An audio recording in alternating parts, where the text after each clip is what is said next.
이게 너무 많이 내려야 돼가지고 좀 부담스럽습니다만은 김찬진 장로님하고 뒤에서 목사님 뒤에 따라오면서 그래도 키 큰 게 보기 좋습니다. 제가 우리가 그랬습니다. 예, 멋진 목사님하고 이렇게 아름답고 행복한 신앙생활 하신 여러분들에게 축하드립니다. 너무 감사합니다. 여러분과 함께 이렇게 정말 편안한 마음으로 이렇게 오후 예배 드리게 돼서 정말 기쁘고요. 또 감사하고 사실 목사님 오신 지 부임하신 지 얼마 되지 않으셨는데 이렇게 또 호신대학 주일을 죄송합니다. 손님 알아보는 것 같습니다. 이렇게 또 위에서 기도해 주시고 해주셔서 너무 감사합니다. 그 사랑을 잊지 않겠습니다. 노래는 목사님 제가 다음에 우리 집사람이랑 한번 같이 오면 안 되겠습니까? 왠지 외로운 느낌이 키 큰 사람 밑에서 기도 죽고 그렇습니다. 그래도 이제 제 느낌에는 목사님하고 사모님하고 합치면 우리 집 부부 합친 거하고 비슷하지 않을까요?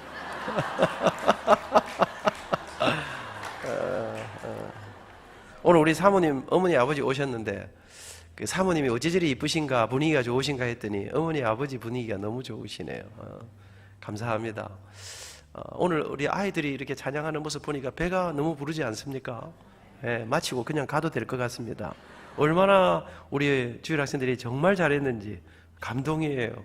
제가 그런 노래 하다가 지금 평생 이렇게 음악가로 살게 됐습니다. 그래서 정말 열심히 하면 하나님 정말 여러분들을 정말 놀랍게 참 그렇지요. 김해 이 아이들이 전국에서 1등 하는 아이들 아닙니까? 오늘 우리 찬양대 너무 잘했습니다. 요 소리가요. 제가 딱 들으면서 이게요. 김해에서 약간 한 수를 넘어섰다. 소리가 촌스럽지가 않아요. 정말이에요. 그 사운드가 소리가 지휘자 선생님도 얼마나 이쁘게 잘하시는지 참 좋았어요. 그래가지고 제가 울산 가서 아침에 지금 예배 드리고 왔지 않습니까? 2번 얼마나 너무 열심히 하고 와가지고 지금 목이 좀 걸걸한데요. 그런데 제가 보니까 울산보다 김해가 낫네요. 소리는 정말이에요. 그래서 제가 들으면서 이 소리 사운드의 질이 좋아요. 가는 길이 좋아야 됩니다.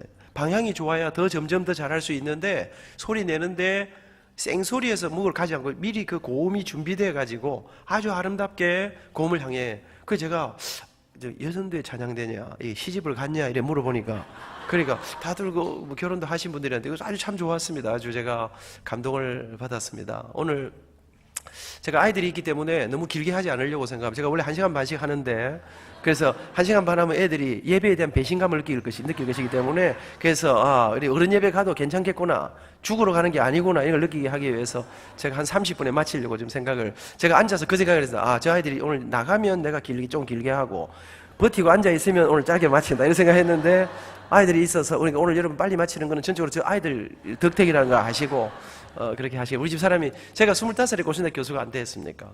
25살이 제 인생이 중요하는데 제가 고신대 교수를 시작했고 25살에 제가 결혼을 했습니다. 그런데 여러분 제가 작년에 회갑을 지났다는 거 아닙니까? 근데 제가 제 회갑일 때는 요새 회갑을 얻으면 명함을 낼 수 있겠습니까? 그런데 괜찮았는데요. 올해 제 아내가 정진이 제 아내 이름입니다.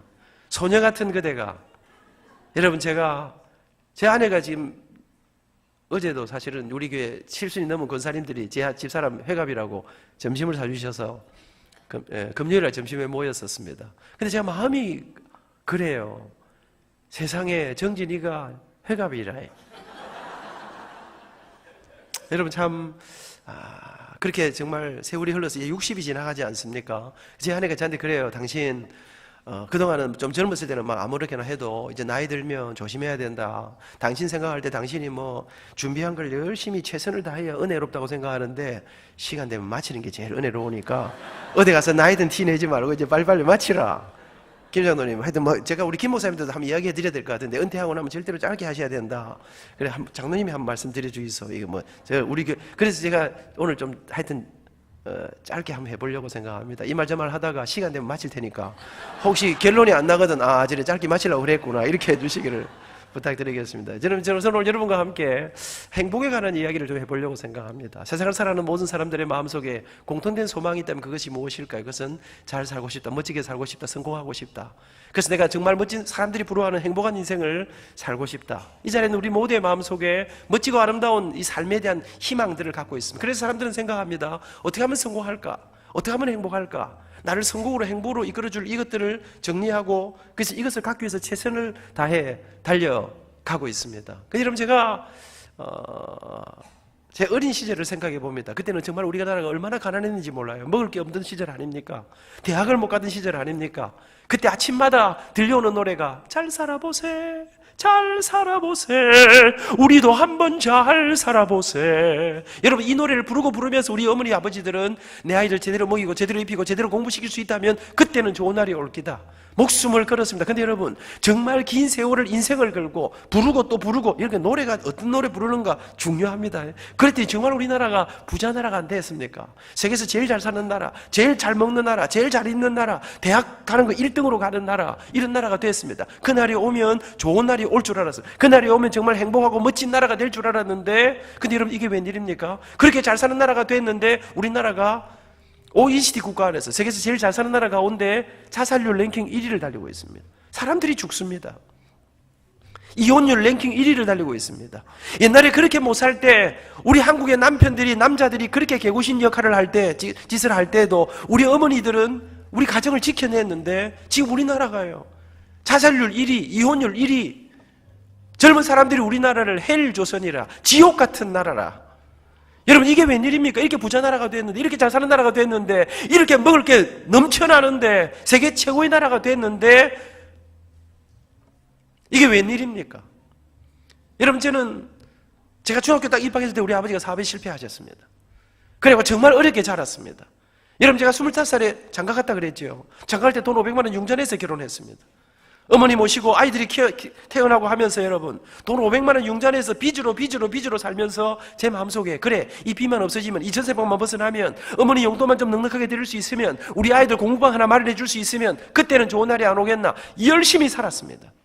그렇게 최선을 다했더니 정말 열심히 살았더니 조금씩 형편이 좋아지기 시작했습니다. 근데 어느 날 조금 형편이 좋아지고 제가 허리를 들고 돌아보는데 이상한 생각이 들었습니다. 이상하다. 모두가 행복을 향해 성공을 향해 달려가는데 보니까 돈 많은 사람은 많은데 출세한 사람은 많은데 저렇게 키 큰 남자를 만나서 사는 사람들도 많고 저렇게 이쁜 여자를 만나서 사는 사람도 많은데 왜 그러면 사람들이요 나는 진짜 행복하다 나는 정말 성공한 인생을 살았다 이런 사람이 많지 않아. 왜 나라가 점점 살벌해지고 있을까? 왜 우리나라는 정말 이렇게 각박해지고 여러 가지 이 갈등들이 왜 심해지고 왜 우리나라가 이런가? 돈이 분명히 많아졌는데 먹고 살 것만 있으면 괜찮을 줄 알았는데 왜 이럴까 생각하던 어느 날 제 마음속에 그렇다 오늘 이 시대가 진짜 중요한 거 한 가지를 놓치고 있다는 생각을 하게 되었습니다. 그게 무엇입니까? 사람들은 생각합니다. 어떻게 하면 성공할까를 생각하고 그 성공의 조건들을 생각합니다. 그런데요 그것을 위해서 최선을 다해 연구합니다. 그런데요 어떻게 하면 성공할까를 생각하고 성공의 조건을 생각하면서도 성공이 무엇인가는 생각하지 않는 거 아닐까? 어떻게 하면 행복할까를 생각하고 나를 행복으로 이끌어줄 그 조건들은 있는 힘을 다해 달려가면서 그걸 갖기 위해 최선을 다하는데 정작 가장 중요한 한 가지, 가장 본질적인 한 가지 행복이 무엇인가는 생각하지 않는 거 아닐까? 여러분 성공이 무엇인가요? 학생들 5학년, 6학년 말 좀 통하지? 1, 2학년 빼준다. 성공이 무엇일까? 행복이 무엇일까? 이거 잘 모르면 여러분 행복하기 어렵습니다. 아이들이 많이 보는 동화책 요즘 뮤지컬로도 나오고 하는데 이상한 날의 앨리스라는 책이 있습니다. 혹 읽어보셨는지 모르겠습니다. 책 좀 보셔야 될 것 같습니다. 그 책에 보면 앨리스가 이상한 날에 빠져들게 됩니다. 길을 찾아 헤맵니다. 여기가 어디야? 그리고는 길 하나를 선택합니다. 그런데 길을 찾아 도는데 아무리 돌아도 길이 나오지 않습니다. 돌다 보면 그 자리고 돌다 보면 그 자리고 하루 종일 뺑뺑이를 돌다가 앨리스는 지쳐서 쓰러지게 됩니다. 아 내가 이렇게 이상한 날에 빠져 죽게 되는구나. 그렇게 쓰러졌는데 눈앞에 고양이 한 마리가 지나갑니다. 그 고양이의 이름은 채시어라는 고양이였습니다. 앨리스가 수분을 뜨기면서 지쳐서 질문합니다. 고양이야, 내가 길을 잃었단다. 내가 어디로 가면 좋겠니? 그때 고양이가 말합니다. 너 어디 가는데? 그때 앨리스가 다시 말합니다. 어디 가는지 모르지. 알면 내가 묻겠냐? 빨리 길이나 좀 가르쳐다오. 그때 고양이는 앨리스를 비웃듯이 바라보면서 한마디를 던지고 자기 길을 떠납니다. 너 어디 가는지 모르면 아무 데도 못 가. 여러분 어디 가는지 모르면 아무 데도 못 가는 것입니다. 성공이 무엇인지 모르면 성공하기 어려울지 모릅니다. 우리가 행복이 무엇인지 모른다면 우리는 그 행복에 도달하지 못할지도 모르는 것입니다. 우리는 어디를 향해 그렇게 열심히 그렇게 분주하게 그렇게 힘을 다해 달려가고 있습니까? 여러분 저는 정말 제가 노래하는 인생을 살 줄은 꿈에도 생각 못했어요. 근데 초등학교 3학년 때 우리 교회 여름 성경 때 독창대에 나가서 제가 몇 등 했을까요? 아이들이 더 잘 알아요. 척 보면 삼척이지 뭐. 여러분 1등을 했으면 그날 이후 물론 출전한 사람은 7사람밖에 없었습니다만 제가 1등을 했습니다. 그날 이후 저는 우리 교회에서 부활절, 성탄절, 수수감사 행사만 하면 동무대를 이루었습니다. 그러나 여러분 제가 중학교 1학년 때 제가 주일학교 창대 지휘를 했습니다. 여러분 교회에서 언제나 모든 음악들을 제가 중심이 돼. 그런데 저는 한 번도 음악 하려고 생각한 적이 없습니다. 제가 음대 간다 생각한 적이 없습니다. 왜? 우리 아버지가 저한테 항상 하신 말씀. 미나 누군지 알겠습니까? 네, 제 이름이 안민입니다. 민아, 아버지가 아무리 힘들어도 나 한번 뒷바라지 볼 테니까 너는 커서 훌륭한 의사가 한번 돼보거라. 우리 어머니 아버지 미국에서 피난 오셨습니다. 가난하고 힘들고 어려웠던 그 시절 우리 아버지가 그랬습니다. 내가 무슨 짓을 해도 우리 아버지 엄마만 한 게 아니에요. 우리 모든 부모님들이 내 아들 의사 만들고 판사 만들고 배 나온 사장님 만드는 거 다 원했습니다. 아버지가 의사 되라 했습니다. 저는 의사 되려고 생각했습니다. 공부도 물론 잘했습니다. 안색이 안 좋은데 잘했었습니다. 여러분 제가 그렇게 열심히 공부해서 제가 고3이 될 때까지 열심히 살았습니다. 열심히 이제 고3이 돼가지고 특별반에 들어가서 입시를 준비하던 어느 날 구덕산 뒤에 와서 석양을 바라보는데 제 가슴 속에 노래하며 살고 싶다.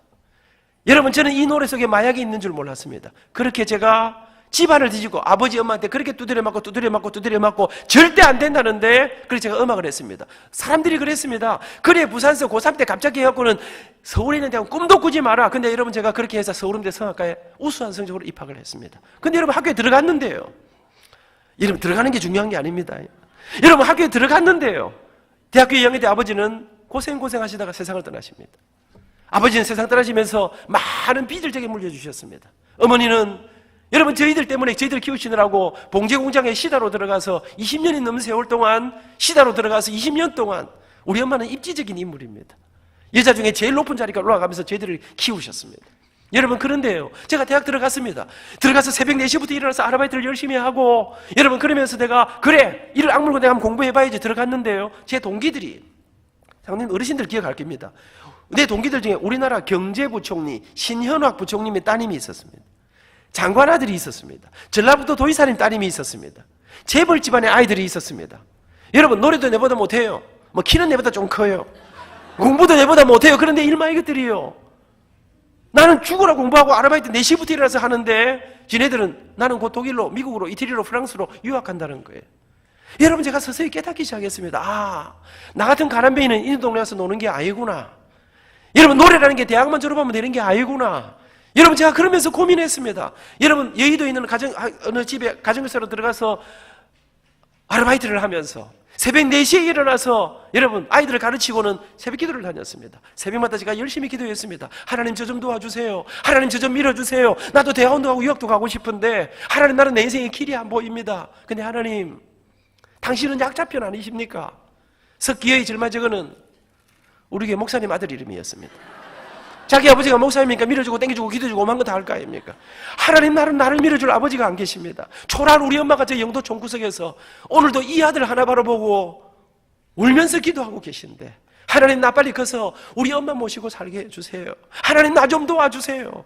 제가 몇 달을 울었습니다. 그런데 전혀 도와주는 느낌이 없었습니다. 여전히 힘들고 여전히 어렵고 여전히 깝깝했습니다. 그러던 어느 날이었습니다. 그날 아침에도 새벽 기도를 갔습니다. 목사님이 간단하게 설교하시고 이제 불을 끄고 각자 기도하라 하셨습니다. 그날 아침에 기도를 하려고 하는데 기도가 안 되는 거예요. 이상한 생각 하나가 제 머릿속에 들어왔습니다. 그날 아침에 하나님이 저한테 딱 시비를 거는 것 같은데 무슨 마음이 드는 거 하니까 하나님이 저한테 뭘 하시는 거 하니까 아미나 너는 근데 맨날 그 기도할 때마다 뭐 이렇게 불만이 많고 달라는 게 그래 많노. 네가 먼저 네가 가진 것을 하나님 앞에 먼저 한번 내놔봐라. 그러면 하나님이 니를 밀어주니 땡겨주니 할까 이거. 여러분 제 한쪽 가슴에 뭔가를 내놓으라는 마음이 잠깐만 들어오는데 내 한쪽만 하면은 열불이 확 터지는 겁니다. 하나님 뭐가 있어야 내놓을 거 아닙니까? 뭘 주놓고 내놓아야지. 그날 아침에 이 두 마음이 갈등하다가 막 열받아 기도 잡히고 집에 갚았습니다. 근데 그날부터 이상한 일이 나기 시작했습니다. 기도가 안 되는 겁니다. 여러분 기도가 안 된다 이거 아십니까? 요거는 기도를 조금 해보셔야 하는 건데 밤물 때만 기도하는 사람은 잘 못 느끼는 이런. 여러분 우리가 힘들고 어려워도 눈물이 터지고 기도가 터지면 그래도 괜찮지 않습니까? 가슴이 답답한데 뭐가 꽉 막혔는데 기도가 눈만 감으면 내놔라 이게 나오는데 이시야 내놓지. 여러분 제가 처음에는 하나님하고 협상해서 하나님 이러지 마시고요 저를 좀 도와주세요. 저를 좀 밀어주세요. 내가 출세하면 돈 많이 벌면 내가 잘 되면 옛날보다 음향이 훨씬 좋아졌네요. 전에는 좀 깝깝하더니 이번에 하여튼 오니까 여러분 인물도 훨씬 좀 좋게 나오는 것 같고. 여러분 제가 하나님 하는데요, 아무리 협상을 해도 이게 어느 날 찾아온 이 생각이 떠나지를 않는데, 이게 한 달이 가고 두 달이 가는데, 여러분 제가 어느 날 아침에요, 새벽 기도 가서 앉았는데 목사님 설교도 안 들어오고요, 기도도 안 되고 앉아있는데, 여러분 20살짜리 아이 가슴 속에요, 이런 세상 이래 살아서 무슨 희망이 있겠노? 눈물이 쏟아지려고 하는데요, 이를 악물고 앉아있는데 한숨만 나오는데, 한숨을 내서 앉아있는데 기도도 안 돼요. 근데 여러분 제가 그렇게 앉아있는데 한숨을 내쉬는데 나도 모르게, 여러분 제가 어머니 뱃속에서부터 신앙생활 한 사람 아닙니까? 여러분 제가 한숨을 내쉬면서 앉아있는데 나도 모르게 입에서 습관처럼 그냥 한마디가 쑥 빠져나왔어요. 제가 한숨을 내쉬면서 아버지 하는데, 이 아버지 한마디가 수류탄의 안전핀이었어요. 아버지 하는데 통곡이 터졌어요. 갑자기 쏟아져 나오는데 뒤에 권사님들이 앉아 계신데 제가 막 소리내 오니까 저를 달래고 하시는데 입을 털막아도 이 눈물이 그치질 않았습니다. 그날 아침 저는 우리 아버지 돌아가신 날보다 더 많이 울었습니다. 근데 얼마를 울었는지 한참 울고 나니까 마음이 좀 편안해지더라고요. 눈을 떠보니까 여의도 우정빌딩 4층이 우리 예배당이었는데요, 햇살이 창문으로 쫙 들어오는데 아침에 학교 가야 할 시간이었습니다. 눈물을 닦고 일어나 아무도 없는 조그마한 예배당에서 학교 가려고 일어나 나갔습니다. 근데 여러분 제가 나가는데요, 예배당 문고리를 잡고 나가려고 딱 하는데 문고리를 잡고 딱 섰어요. 제가 머릿속에 그래 맞아 그렇지, 지나간 몇 달 동안 그렇게 실망하고 고민해도 생각하지 않던 제가 가진 한 가지가 딱 떠올랐어요. 그게 무엇입니까? 여러분 저는 어릴 때부터요 승부근성이 강해서 저는 맡았다면 최선을 다합니다. 내게 맡겨진 일은 몇 날 밤을 지새워도 해내고야만 합니다. 오늘도 좀 열심히 하는 거 같지 않습니까? 말도 빨리빨리 하고. 제 마음속에 그래 내가 다른 거 할 수 없지만 내 몸으로 뛰는 거 내가 뭘 못하겠노? 또 한 가지, 우리 어머니들이 믿으실까 모르겠지만 제가 이래봬도 제가 어릴 때부터 여성들에게 상당한 인기와 관심과 주목을 받으면서 제가 자랐습니다. 그렇게 크게 웃으시면 안 되죠, 앞자리에 앉으셔가지고. 근데 사실입니다. 문제는 젊은 여자들은 제가 다리가 좀 짧으니까 뭐 크게 안 받쳐주니까. 그런데 할머니들이 저를 참 좋아하셨어요. 우리 권사님들은요, 제가 주일학교 다닐 때부터 찬양만 하면 우리 권사님들은 울면서 제 찬양을 들으셨어요. 여의도 권사님들이 저하고 제 아내가 연애할 때인데요, 그때 우리에게 베풀어 주신 그 사랑들을 제가 잊지 못해. 그런데 그렇게 저희들을 사랑하시고 도와주시는 권사님이, 원로 장로님 이런 어르신들이 한 분 두 분 노환으로 무릎이, 허리가 건강이 안 좋아지시면서 예배드리러 못 나온 분들이 생기기 시작했습니다. 제가 마음속에 찾아가자, 지금부터 우리 교회 안에 편지 하나 생기면 찾아가서 기도해드리고 다리좀 불러드리고 찬송 불러드리면 얼마나 좋아하시겠노. 여러분 제가 그때부터 저는 제 아내와 함께, 그때는 아직 제 아내는 아니었습니다, 연애할 때였는데 안민과 정진희 권사의 주옥 같은 사랑의 이야기는 다 함께 하도록 그렇게 하겠습니다. 그것도 죽이는데 시간이 없어요. 여러분 저는 주일날 점심 먹어본 적이 없어요. 새벽기도 마치고 주일학교 하고 11시에 장인대 지휘하고 나면 교회가 빵, 우유, 개척교회 할 때이기 때문에 그거 먹고는 기타 들고 여의도 한양 쇼핑센터 앞에서 불꽃처럼 노방전도 하고, 대학부 마치고 나면 저녁 예배 전에 좀 비는 시간이 있습니다. 그때 우리 교회 아픈 사람들을 찾아다니기 시작했습니다. 근데 여러분 제가 무슨 신유 연사를 가진 것도 아니고요. 그런데 이상해요. 여러분 절대로 예수 믿을 것 같지 않는 사람들이, 그렇게 식구들을 핍박했던 사람들이 가서 전도하고 찬송을 불러드리는데, 여러분 이분들이 복음을 받기 시작해요. 여러분 제가 잊지 못하는, 지난 10월달에도 제가 LA 가서 만났는데요, 딸 셋이 다 우리 교회 후배들이었어요. 어머니가 집사님이에요. 아버지만 교회를 안 나오시는데 이 아버지가 식구들을 그렇게 핍박했어요. 근데 이분이 말기암으로 돌아가시게 됐어요.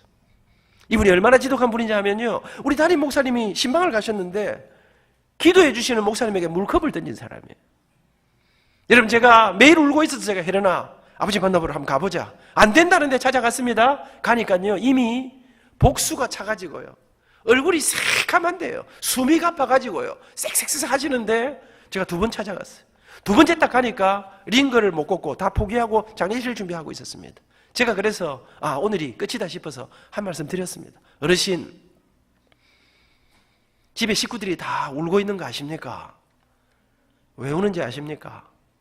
대단히 죄송합니다만 어르신은 예수님을 안 믿기 때문에 돌아가시면 조금 찝찝한 동네로 가시도록 되어 있습니다. 다른 식구들은 예수 믿고 천국 가는데 그 동네하고 이 동네를 한번 갔다 하면 다시는 못 만나도록 되어 있습니다. 근데 어르신, 사람이 왜 죽는지 아십니까? 아파서 죽는 게 아닙니다. 죄 때문에 죽습니다. 성경이 말합니다. 죄의 삭은 사망이라. 근데 그 누구도 그 죄에서 그 죽음에서 우리를 건지실 분이 아무도 안 계십니다. 그런데 하나님께서 당신의 아들 예수님을 이 땅에 보내시고 십자가를 지시고 그 생명의 보혈로 그 피값으로 우리 죄값을 대신 치루어 주셨습니다. 그래서 우리를 그 죽음의 절망에서 죄 속에서 우리를 건져내 주셨습니다. 그 예수님을 믿기만 하면, 그 예수님에게 손만 내밀고 손잡아 달라고 부탁만 하면 우리 예수님의 아버님의 인생을, 아버님의 영혼을 책임져 주십니다. 이분이 한숨을 내쉬며 누워있는데 제가 어르신, 저는 교회에서 노래하는 사람인데요, 제가 오늘 노래 하나 할까요? 숨만 내쉬고 있는데 그날 제가 찬양을 2곡을 했습니다. 그 중에 하나가 제가 우리 아버지 장례를 치르러 올라 산에 갔습니다. 가서 이제 하관 예배를 드리고 이제 하관을 했습니다. 마지막 취토를 하면서 사람들이 이제 흙을 뿌리는데 우리 담임 목사님께서, 제 목회 원로 목사님께서 저한테, 한 선생, 아버지 천국 가셨는데 찬양 하나 해라. 저는 우리 목사님 완전 또라이 아닌가 생각했습니다. 상주를 노래시키는 사람을 맨정신을 할 수 있겠습니까? 여러분, 저는 제 지난날 60년을 돌아보니까요, 참 이런 좋은 선생님들을 만나서 제가 여기까지 올 수 있었다. 제가 그날 아버지 마지막 천국 가시는데 하관을 하고 땅을 묻는데 불렀던 노래를 그분을 앞에 놓고, 어르신 예수 믿으십시오. 제가 천국에 연락해 놓을 테니까 우리 아버지하고 가셔서 친구하고 계십시오. 제가 그분을 앞에 놓고, 나는 약한 나그네요, 이 슬픈 세상을 가면 수고도 병도 위험도 없는 내가 가는 저 밝은 곳, 나는 가네 내 아버지께 더 이상 방황 없는 곳, 나는 가네 십자가 앞에 주님 품에 돌아가네. 나는 약한 나그네요, 이 슬픈 세상을 가면 수고도 병도 위험도 없는 내가 가는 저 밝은 곳, 나는 가네 내 구세주께 더 이상 방황 없는 곳. 한 절 부르고 또 한 절 부르고 또 한 절을 부르는데 이분이 울기 시작했습니다. 그 눈물이 통곡으로 바뀌었습니다. 그 다음 주일날 이분이 들것에 실어서 강단에 눕혀놓고 세례를 받았습니다. 그리고 나흘을 더 살았습니다. 여러분, 예수 믿는다는 거는요, 그냥 교회 나서 앉아있는 정도가 아닙니다. 이분이 지씨 집안의 장손입니다. 그렇게 피박하던 이 사람이 자기 친척들을 다 불러 모았습니다. 월, 화, 수, 목 이 나흘 동안 이 집안 안에, 이 가문 안에 놀라운 일들이, 대부분의 사람들이 예수 믿기로 결정했습니다. 식사 시간마다 자기 술 친구, 담배 친구, 도박 친구들을 불러서 사람은 죄 때문에 죽는다네. 근데 예수님이 우리를 위해서 십자가를 지셨다네. 목요일 밤 잠자리에 있다가 이분이 세상을 떠나 천국에 가셨습니다. 전 아이도 못 있습니다. 여의도 진주상가 앞에서 잔치인지 장례인지 알 수 없는 감동적인 예배를 드리고 장지까지 갔다 오는데 가슴이 뛰었습니다. 그런데 여러분, 다녀오는 버스 안에서 제 머릿속에 또 한 가지 생각이 떠올랐습니다. 그래, 우리 교회 안에 있는 사람들 말고 이 세상 바깥에 내가 찾아가서 만나주지 않으면, 내가 찾아가서 전해주지 않으면 자기 스스로는 절대로 이 생명의 복음을 들을 수 없는 이 땅에 진짜 불쌍한 사람이 누가 없겠나 생각하는데 한 사람이 떠올랐습니다. 어린 시절, 제가 초등학교 다닐 때예요. 우리 동네 어떤 거지가, 여러분 옛날에 우리나라가 진짜 가난했어요. 거지가 들어왔는데 동네 어르신 한 분이 밥은 안 주고요, 돌 가지고 이 사람을 때렸어요. 피를 흘린 이 사람을 돌로 막 협박하면서 동네 바깥으로 쫓아내버렸어요. 제가 너무 놀라서, 어떻게 사람을 밥을 안 줘도 이럴 수가 없어요. 피 흘리는 사람을 이럴 수 있습니까? 근데 그분이에요, 저 사람 우리 동네 들어오면 안 된다. 왜 그렇습니까? 알고 보니 이분은 한센병 환자였어요. 나병이라는 병이에요. 학생들 집에 가서 엄마한테 물어보세요. 이 병은요, 걸리면 살이 썩어요. 눈썹이 빠지고 코가 문드러지고 심한 사람은 눈알이 빠지고. 그래서 이 병에 걸리면 동네에서 같이 못 살았어요. 집에서도 쫓겨났어요. 동네도 못 들어왔어요. 여러분, 제가 이 세상에 제일 불쌍한 사람은 다시는 고향에 돌아갈 수 없는 나 환자들이다. 찾아가자. 조사를 해보니까 강원도부터 소록도까지 겨울이면 얼어 죽었습니다. 굶어 죽었습니다. 여러분, 제가 서울 인사동에서 아내와 함께 3회 공연에 음악회를 열었습니다. 표를 팔았습니다. 꽤 많은 돈을 모았습니다. 위용품을 준비하고 아내와 함께 우리 교회 봉고차에 싣고 예수님의 일생을 1시간짜리 음악회로 엮어서 전국에 있는 나환자촌을 일주일 동안 위문 공연을 떠났습니다. 이렇게 모입니다. 살 썩는 냄새가 숨을 못 쉽니다. 음악회를, 근데 문제가 생기기 시작했습니다. 음악회를 시작합니다. 예수님 날 위해 죽으셨네. 왜 날 사랑하나. 겸손히 십자가 지시었네. 왜 날 사랑하나. 제 아내가 메조소프라노 아닙니까? 그럼 이제 이중창으로 왜 날 사랑하나 받아 나오기로 약속했습니다. 근데 안 나와. 왜 주님 갈보리 가야 했나. 왜 날 사랑하나. 2절은 자기가 해야 되는데 안 합니다. 보니까 시작인데요. 온몸이 망가져 앉아있는 사람들 앞에 정진이는 울고 있었습니다. 그날 한 주간의 음악회는 제가 울면 집사람이 받고 집사람은 제가 받고 여수의 애원을 거쳐서 마지막 날 소록도에 갔습니다. 약 1700명의 사람들이 모였습니다. 2시간 집회가 눈물바다가 됐습니다. 공연을 마치고 이제 서울로 돌아와야 되는데 봉구차를 타고 출발을 해야 되는데 여러분 소록도가 너무 아름답습니다. 너무나 아름다운 꽃나무들 사이에서 그 절망 속에 다시는 이 섬 바깥으로 나갈 수 없는 이 사람들을 놓고 오는데 차가 출발을 못합니다. 운전대를 잡으니 계속 울고 있습니다. 제가 소록도 그 봉고차 안에서 울면서 이게 무슨 기도인지도 모르고 20살 젊은 나이에 제가 울면서 제가 하나님 앞에 한 가지 약속을 했습니다. 하나님, 저는 앞으로 내가 가진 모든 걸 다 동원해서 제가 사람을 살리고 사람을 세우고 사람을 섬기는 일에 제가 가진 전부를 쏟아붓고 싶습니다. 그날 이후 여러분 참 지금 제가 생각해보면 지금보다 그때가 믿음이 더 좋았던 것 같아요. 아무것도 없는데요. 어째 이런 거 해가지고 여러분 전국에 있는 나완자촌, 고아원, 양로원, 교도소, 군부대, 소년원 닥치는 대로 도는데요. 뭐 이용품도 줘라 별것도 없지요. 그런데요 가는 곳마다 반응은 폭발적. 아직도 잊지 못합니다. 서대문 형무소에서요 맨 앞자리에 약 2000명이 모였어요. 사형수들이 앞에 쫙 포순줄 메고 자꾸 이 묶고 양쪽에 간수들이 끼고 앉아 있는데 통곡을 하는데요. 이래 하신 곳에 주여 내 말 들으사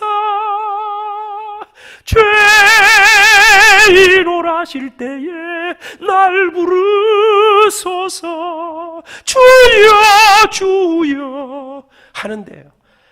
주여 이분들이 가는 곳마다 반응이 폭발적이에요. 그렇게 열심히 살았습니다. 여러분 그렇게 대학을 졸업하고 대학원에 들어갔습니다. 군대 갔다 왔습니다. 뭐 방위도 군대라 해야 되겠죠. 그래도 예. 하여튼 갔다 왔습니다. 여러분 갔다 왔는데요. 그때만 해도 취직하기가 좋았습니다. 서울대학교 입구에는요 어느 고등학교 음악선생님 찾습니다. 쫙 있었습니다. 마음만 먹으면 어딘지 갈 수 있는데 저는 제가 무슨 이 촌놈이에요. 천지를 모르고 나는 죽어도 유학도 못 가고 형편도 안 되고 아버지 빚이 많은데요. 나는 죽어도 공부 열심히 해갖고 내가 교수가 될 기다. 대학원 들어갔습니다. 군대 갔다 왔습니다.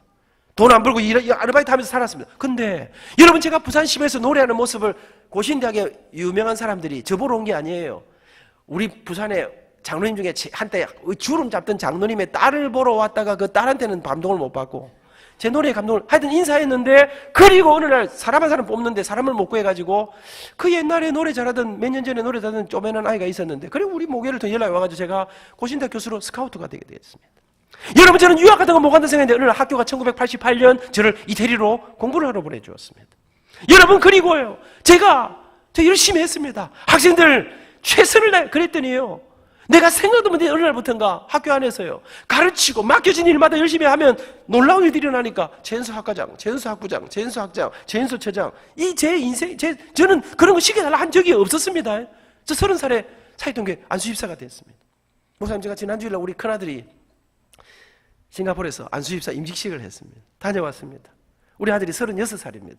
아버지 나이도 어린데 이 뭐지 하라 해서 내가 뭐 어리긴 뭐 느려 임마 늙었구만. 아버지 30살에 했는데 니는 36이면 임마 한참인데 곧 40 될 거고 곧 50 될 건데 뭐 정신 차리라 내가.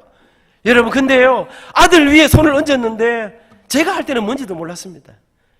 손을 얹었는데 눈물이 확 나는데 30에 안수집사가 됐습니다. 34살에 장로가 되었습니다. 장로님이 뭔지도 모르고 장로가 되었습니다. 그런데 여러분 열심히 살았는데 같은 만나면 교도소로 돌아다니고 학교에서 열심히 아이들 열심히 했더니 이상한 일이 나기 시작했습니다. 마산에서 대구에서 여수에서 강주에서 여기저기서요 저를 자꾸만 오래요. 강연을 하래요. 공연을 하래요. 당신이 어디서 한 이야기를. 근데 여러분 나는요 이게 교도소도 아니에요. 우리나라 기업체들이 정부기관들이 사회단체들이 학교들이 교회들이 여러분 여기저기서 오라는데 어느 날 삼성에서 현대에서 여러분, 사법연수원에서, 소방방재청에서 오라 하는데 감당도 안 해서 일이 쏟아지는데요. 어느 날 전화가 왔어요. 발신 제한 번호야. 안민입니다 했더니 국정원입니다 이라는 거예요. 국정원이 뭐 하는 데입니까? 간첩 잡는 데 아닙니까? 제가 그랬죠. 왜 이러십니까? 나는 공산당을 싫어합니다. 그랬더니 그게 아니고요. 교수님 오셔서 강연을 해주세요. 제가 무슨 그거 가서 강연을 합니까?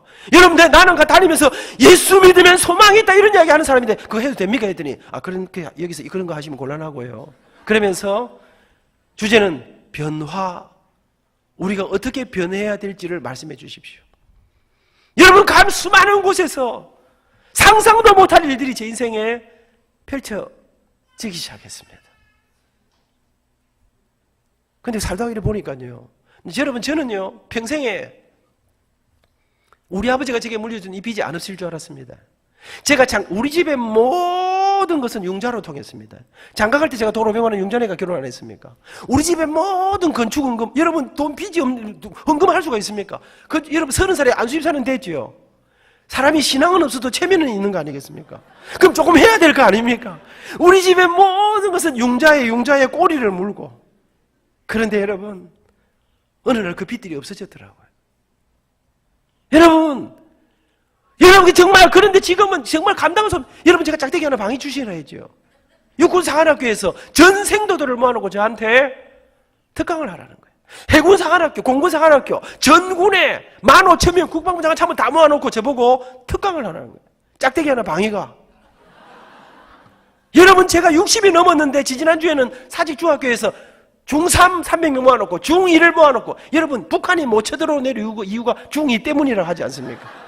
교장선생님이 아이고 근데 우리 아들이 말 잘 들을란가 모르겠습니다. 3분이 지나니까 아이들이 쫙 듣는데, 여러분 아직 60이 넘었는데 초등학교, 중학교, 고등학교, 대학교, 군대, 기업체 모든 곳에, 여러분 저는 20살 아무것도 보이지 않는 그때 제가 사람 살리는 사람 되고 싶습니다. 여러분 제가 어느 날 제 마음속에 한국의 교육이 무너졌다. 한국의 교실이 무너졌다. 여러분 점점 대학들이 어려워지고 이 곳이 내가 보니까 깝깝하게 지금 가는데 제 마음속에 하나님, 제가 한국의 다음 세대를 살리고 싶습니다. 무너진 교회를 회복시키고 싶습니다. 여러분 근데 교육이 무너진 게 뭡니까? 돈이 없습니까? 아니요. 돈이 많아요. 기술이 없습니까? 최고예요. 우리나라가. 실력이 없습니까? 공부도 많이 해요. 근데 전부 다 올라갔는데 왜 무너졌습니까? 여러분 원래 무너지는 거는 높은 게 때문에 무너지는 게, 기초가 무너지면 무너지는 거예요.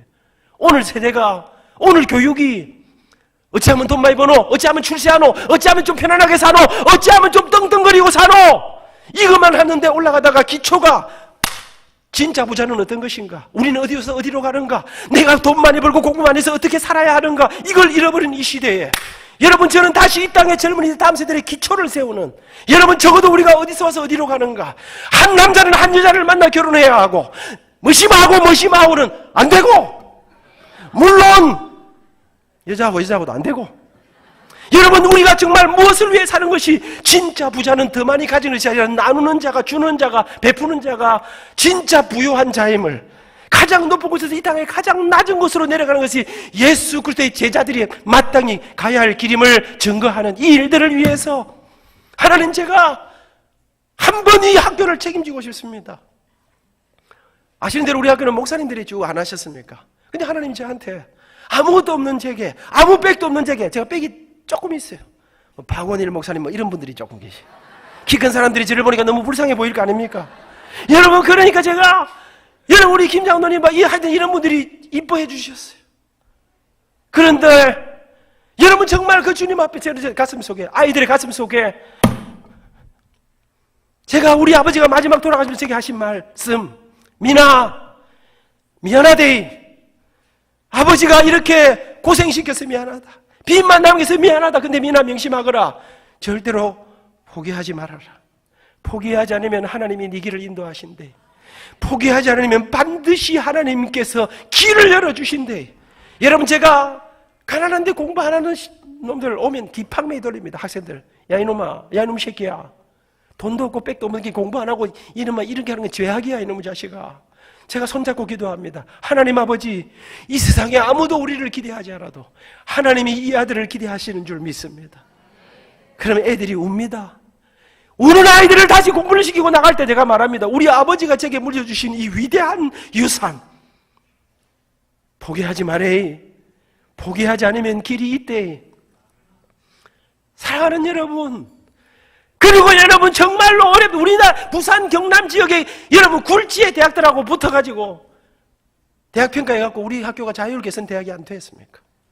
여러분 순간순간 학교 안에 아이들의 젊은이들이 가서 지금 학교 안에 경건회가 뒤집어지고 젊은이들에게 적어도 3개를 가슴에 품으라. 여러분 놀라운 일들이 일어나는데 사랑하는 여러분, 사람을 살리는 일을 향해 갈 때 이게 어디서 온 것입니까? 30분 한다 카드 다 됐는데 이런 생각하시죠? 이제 마칩니다. 여러분 이게 어디서 온 것인가? 여러분 바로 이 오늘 읽었던 이 성경, 여러분 예수님께서 길거리를 지나가시는데 한 율법학자가 예수님에게 질문했습니다. 예수님, 질문이 있습니다. 이 성경에 많은 율법이 있는데요, 이 율법 가운데 진짜로 중요한 것 딱 한 가지가 무엇일까요? 성경에는 613가지의 율법이 있습니다. 이것은 하지 마라, 이것은 하라. 365가지는 이것은 반드시 절대로 하면 안 된다. 나머지 248가지는 이것은 반드시 하라. 근데 여러분 이 많은 것 가운데 율법이 다 중요하지. 근데 이 사람이요, 예수님 한번 골탕 좀 잡숴보세요 하고 질문했습니다. 이 순간 예수님이 그를 쳐다봤습니다. 그러면서 예수님께서 이 모든 율법 가운데 우리가 붙잡아야 될 단 한 가지가 있다, 가장 중요한 게 한 가지가 있다면 그게 무엇인가를 설명해 주셨습니다. 그러면서 말씀하셨습니다. 내 마음을 다하고 목숨을 다하고 뜻을 다하여 주 너의 하나님을 사랑하라. 이것이 크고 첫째 되는 계명이요 둘째도 그와 같으니 내 이웃을 내 자신같이 사랑하라. 이 두 계명이 모든 율법과 선지자의 강령이다. 예수님, 이건 안민교수 이야기가 아닙니다. 예수님 말씀입니다. 이 성경 전체를 딱 한 단어에 요약하라. 뭐라고요? 사랑이다. 이 사랑에 두 가지가 있다. 1번 하나님 사랑, 2번 이웃 사랑. 여러분 진짜 성공을 꿈꾸십니까? 진정한 행복을 꿈꾸십니까? 그럼 우리가 붙잡아야 될 단 한 가지가 무엇인가? 하나님을 사랑하고 축복의 근원이신 여호와 하나님을 마음을 다하고 목숨을 다하고 뜻을 다하여 그 하나님을 사랑하라. 이게 하나님 예수 그리스도가 우리에게 친히 주신 말씀입니다. 여러분 그 하나님을 사랑하고 우리가 붙잡아야 될 한 가지가 근데 여러분 사람이 누군가를 사랑하면요, 사람이 누군가를 좋아하면요, 내가 좋아하는 사람이 좋아하는 것에 내 생각이, 내 마음이, 내 관심이, 내 헌신이 가도록 되어 있습니다. 저는 생선회를 좋아합니다. 잘 먹습니다. 그런데 여러분 제가 제 아내하고 식당 갈 때 저는 절대로 횟집에 가지 않습니다. 왜? 제 아내는 생선 알러지가 있습니다. 먹으면 몸에서 뭐가 납니다. 기도가 막힙니다. 신랑이라는 게 니는 먹든지 말든지 나는 일편단심 회다. 니는 마치 깨다시나 먹고 치아라. 그걸 인간이 할 수 있겠습니까? 근데 이 경상도 머시마들 가운데 그런 있다는 거 아니겠습니까? 저는 제 아내가 좋아하는 식당, 우리 집 사람은요 양 너무 많은데 좋아하지 않습니다. 조금 먹기 때문에. 여러분 그러면서 제가 아내가 기쁘게 즐겁게 엔조이 할 수 있는 식당을 갑니다. 왜? 사랑하니까. 누군가를 사랑하면 사랑하는 사람이 좋아하는 것에 내 습관, 내 기호, 내 모든 것을 바꾸어서 그 사람에 맞추도록 되어 있습니다. 하나님을 사랑하면, 하나님의 은혜가 임하면, 주님의 은혜가, 십자가의 은혜가 우리 가슴에 넘쳐나면, 교회 안에 은혜가 넘쳐나면, 여러분 하나님이 가장 사랑하시는 찬양대 이 성경 전체를 딱 한 구절에 요약하라. 그럼 뭘까요? 한 구절. 아들이 공부 점수 떨어지는 아들이 뭐냐, 보통 길게 읽으면 다음 중에 틀린 것을 고쳐야 하는데 다음 중에 하면 1번 딱 이랍니다. 한 구절 뭘까요? 신약 시간 없는데 요한복음 3장 하나님이 세상을 이처럼 사랑하사. 제가 여러분 1월 셋째 주에 목포에 가서 집회했는데 가니까 목포는 그렇게 안 읽고 이렇게 읽더라고요. 하나님이 세상을 허벌나게 사랑하사. 이야 찡하지 않습니까? 이 말씀을 이 안민에게 적용하면 하나님이 안민이를 죽기까지 사랑하사 생명으로 사랑하사. 사랑하는 여러분, 하나님이 가장 좋아하신 것은, 하나님이 가장 사랑하신 것은 바로 사람이었습니다. 생명이었습니다. 영혼이었습니다. 구령이에요. 그래서 그 주님의 은혜가 임하면, 그 주님의 사랑이 임하면, 은혜를 확 받고 나면 그 다음에 그 주님의 마음이 우리 가슴에 들어가서 하나님 아버지가 그렇게 사랑하신 영혼을 향한 아버지의 마음을 안고 사람을 향한 이 하나님 사랑, 생명 사랑 이거 붙잡으면 나머지는 내가 책임진대. 이게 성경에 나와. 마태복음 6장 33절. 너희는 먼저 우선적으로 그의 나라와 그의 의를 구하라. 여러분 하나님의 나라와 의를 먼저 구하면, 하나님이 정말 중요하게 생각하는 것을 먼저 구하면, 그리하면 이 모든 것을 너에게 다 하시리라. 사랑하는 여러분, 교회가 붙잡아야 될, 여러분 저는 교회는 단순히 해야 된다고 생각해요. 교회가 뭐 복잡하고 뭐 일할 때마다 신경질나고 이러면 되겠습니까? 좋은 교회는 날씬, 빠꼼, 산뜻, 하나님 사랑, 생명 사랑, 예배를 통해 하나님 말씀 앞에 아멘, 은혜 받고 감동하고 찬양하고, 그 다음에 영혼을 향한 절절한 마음으로 영혼을, 여러분 생명을 살리는 우리 여러분 교회가 고신대학교 주의를 한다. 이거는 여러분 안민이 좀 마저리 쪼매난 게 있다, 저 짧은 다리로 다니는 불쌍하니까 좀 한번 해주자. 우리 목사님이 그런 생각이 아닙니다. 적어도 다음 세대를 책임질, 여러분 적어도 다음 세대에 여러분 우리가 어디서 와서 어디로 가는가, 우리의 삶의 가장 기본의 복음이라고 하는 위대하고 놀라운 것을 기초로 해서 자라난 다음 세대를 키우는 이 일을 위해 사람을 키우는 것이 가장 위대한 투자다. 여러분 저는 지금도 가슴에 제가 이 말씀을 하고 마치려고 합니다. 김장한 목사님이 만나고 싶었습니다. 뭐 이런 프로그램에 그 인터뷰하자고 오라 하더라고요. 제가 안 간다 그랬어요. 김장한 목사님 제가 인터뷰 다른 사람 하는 거 보니까 자기가 말 다 해. 인터뷰하러 온 사람 말도 시키지. 뭐 조금만 뭐 잘라가고 하고 이래 하시는, 그러고 막 이 콘티대로 안 하고 아무거나 막 물어보고 이래 하시는 거예요. 그래서 제가 가만히 뭐 김장한 목사님 다 하시고 내가 안 간다, 진짜 안 간다 그랬어요. 그랬더니 하여튼 뭐 꼭 오라 하니까 가라, 오라 하더라고요. 그래서 제가 가면서 갔어요. 가니까요, 그날 제가 내 것 자르고 들어오면 나도 바로만 목사님 거 자르고 들어가고 막 이래 했어요. 그런데요, 콘티에 없는 건데 뭐라고 질문하느냐 하면요, 아 근데 총장님 말씀 잘 하시네. 아 그런데 내가 한번 물어봅시다. 아 사람들이 그걸 고신대학 좋은 학교긴 한데, 아 근데 사람들은 다 서울대학 보내고 싶은 거 아니겠어? 그럼 왜 서울대학을 안 보내고 고신대학 보내야 되는 이유가 있어? 여러분 그런 내용은 없었어요, 콘티에. 그리고 여러분 시골에 부산에 쪼매난 학교에서 왔는데 그렇게 물어보면 그게 상식이 되는 겁니까 안 되는 겁니까? 와 근데 갑자기요, 지금 카메라 들이대놓고 지금 녹음하고 다 앉아있는데 딱 그렇게 질문하는 거예요. 제가 목사님, 제가 서울대학 6년 다녔습니다. 대학 4년, 대학원 2년, 6년 다녔습니다. 근데 목사님 제가 다니면서 서울대학은 절대로 정상에서 해야 된다, 절대로 지으면 안 된다, 남을 다스리는 사람이 돼야 된다, 높은 자리에 올라가야 된다, 내가 그런 말 6년 동안 들었습니다. 지는 것은 부끄러운 일이다. 그런데 이 땅의 낮은 곳으로 가라, 아무도 안 갈리는 곳으로 가라, 변방으로 가라, 나누는 사람이 되라, 베푸는 사람이 되라. 거기 가서 그냥 평범하게 살면 부끄러운 일이던데 이 땅에 아무도 가고 싶지 않은 곳으로 가라.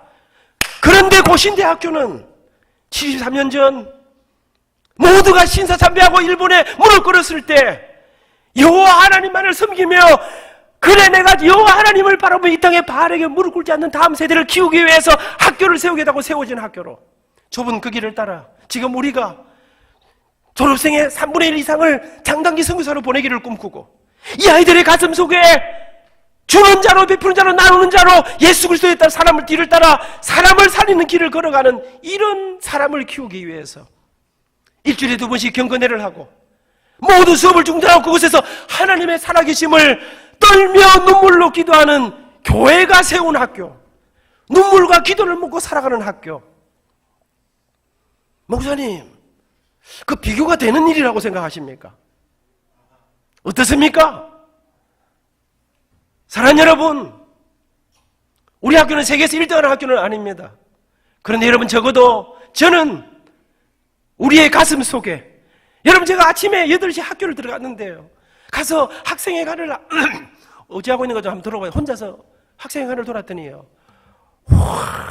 제가 여기에 메모지에 써놨습니다. 고신대학교에 아침 8시 학생회관에 들어갔는데 학생회관 흐름합니다. 빨리 저거 지져야 됩니다. 근데 이쪽 방에 아이들이 15명이 쫙 앉아서 성경을 보고 공부하고 있는, 디스커션 막 하고 있더라고요. 그 옆방에 딱 가니까요, 아이들이 앉아가지고 막 기도하고 있어요.